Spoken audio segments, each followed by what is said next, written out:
Hope is the most human thing there is. You know the feeling, right? It's that quiet, persistent pull that keeps you going when literally everything around you is screaming at you to stop. It's the reason you try again after you've failed. It's the reason you stay holding on when every rational part of your brain says, get out. And honestly, that resilience, that incredible capacity you have to believe in the unseen, that is the beautiful beating heart of your humanity. But what if I told you that this exact virtue is being weaponized? Think about that for a second. What if the very thing that makes you so strong, so resilient, is the exact mechanism being used to keep you trapped? The devastating reality we're unpacking in today's explainer is just that. In toxic dynamics, your hope isn't your savior. It is the most powerful psychological weapon they have against you. Welcome back to the archives. Today, we're opening the files on the manipulation of hope. We're going to expose the psychological chains holding you down, and we'll look methodically and coldly at exactly why you keep believing things will get better. Let's step into this dark reality and break down exactly how this trap is engineered. Act 1. The Trap of Human Virtue. To really grasp how hope is manipulated, we first need to understand the basic mechanics of control. Look, skilled manipulators don't keep their grip through constant, relentless cruelty. Why? Because constant cruelty is boring. It's easy to understand. Constant cruelty just makes people pack their bags and leave. So instead, they use intermittent kindness. They give you just enough warmth, just enough change, maybe a quick glimpse of that amazing person you first fell in love with. Just enough to keep your hope alive. Let's be clear, your hope is not the enemy here. But hope that's been deliberately manufactured to keep you from escaping, that's nothing more than a chain disguised as a light. It keeps you walking endlessly toward a dawn that is never, ever going to break. Act 2. The Biology of Addiction.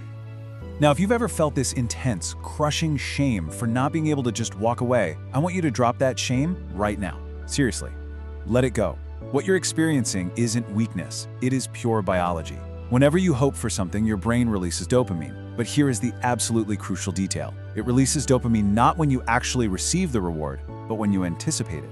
This means a brain in a state of manufactured hope is neurochemically identical to a brain in a state of active addiction. The mere anticipation that they might change produces the exact same reward response in your nervous system as actual, genuine change. Most people never realize this, but hope itself can become profoundly addictive.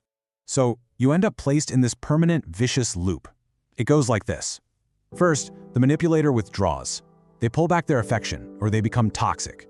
Second, you start experiencing this desperate craving for a return to the good times. Third, they toss out a tiny breadcrumb of kindness, which immediately triggers your anticipation of the reward. And fourth, your brain releases that dopamine hit. A manipulator operating like this keeps your brain locked in a permanent dopamine loop. You are literally chasing a chemical reward that they deliberately keep just out of your reach. Act 3. The Illusion of Potential. Okay, so now that we understand the biology keeping you tethered, let's look at the psychological tactics they use to continually reset this loop. They rely heavily on the illusion of potential. Because, honestly, they don't actually have to be good. They just have to make you believe that goodness is right around the corner. Next time will be different. That is, without a doubt, the most effective sentence in a manipulator's entire vocabulary. And it's not effective because it's true. It's effective because hope doesn't require actual physical evidence. It only requires possibility. And the manipulator knows this. They understand your psychology perfectly. They know they don't need to do the heavy lifting of actual change. They just need to make change seem possible, briefly, periodically, and convincingly enough to completely reset your willingness to stay. Act 4. The Hope Hoovering Trap. This brings us to one of the most dangerous phases of the cycle, and it connects directly to the hoovering tactics we've explored in our previous deep dives. Picture this. You reach your breaking point, you gather your strength, you finally leave, and then the trap snaps shut. Hope hoovering is the deliberate activation of your hope at the precise moment you are the most vulnerable. Right when you walk out that door, right when the withdrawal is hitting you the absolute hardest, they deploy the ultimate weapon. They leverage your deepest desire against you, knowing you're desperate to believe that your leaving was finally the wake-up call they needed. Suddenly, they're exactly who you always wished they would be. They're deeply remorseful. They seem completely transformed. Suddenly, they're reading the books, going to therapy, doing the work. They become the person you always hoped they could be. But hear me very clearly on this. The transformation is real enough to feel, but it is not real enough to last. By the time you realize that this was all just a performance to secure your return, the cage door has already locked behind you again. You're back inside. This extract from the dossier isn't just theory. It is the literal blueprint of how your psyche is targeted. Look at the wording. Focus on the manipulation, emotional vulnerability, biology of hope.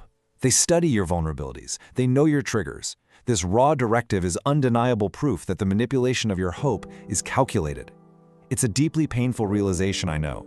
But recognizing this blueprint, that is your very first liberating step toward completely dismantling their power over you. Act 5. The Reawakening. So the real question is, how do we break this trauma bond? We need to pivot from the darkness of this oppression into the stark, clear light of liberation. It is time for a reawakening. Time to learn how to distinguish the light of a true dawn from the artificial glow of a disguised chain. We're drawing a firm, undeniable boundary right now. Healthy hope is built on a solid foundation of evidence, backed up by consistent change over a long period of time. Manipulated hope, on the other hand, is built entirely on empty promises, vague potential, and fleeting moments that completely contradict their long-term behavior. If their words say they are changing, but their long-term behavior says they are exactly the same, your hope is being manipulated. And that brings us to a devastating but absolutely necessary truth. You have to burn this equation into your mind. Capability does not equal consistent choice. The question you need to ask yourself is not, are they capable of being better? I mean, yes, everyone is capable. The only question that actually matters is, have they consistently chosen to be better? A manipulator's capability to be a decent person is not a reason to stay. It is merely a reason to grieve what could have been and then leave anyway. Because when you stay for what someone might become, you are constructing your own prison. You're not staying because things are good, you're staying because things might get good. And a relationship sustained by hope rather than reality means you are living in the future, just to avoid seeing the present. Every single day you spend hoping for them to become a different person is a day stolen from your own life. It's a day you are not living the life you could be building with someone who is already who you need them to be. Redirecting your hope. Look, the goal of understanding all of this is not to destroy your hope. Your hope is beautiful. The goal is to violently and purposefully redirect it. You need to take that immense power and point it exactly where it belongs. So ask yourself, where is your hope pointing right now? Are you going to keep investing it in someone who has consistently, repeatedly shown you exactly who they are? Or are you going to redirect it toward your own growth, your own healing, and your own future? Hope that belongs to you is hope that you will become who you were always meant to be, without waiting for anyone else's permission.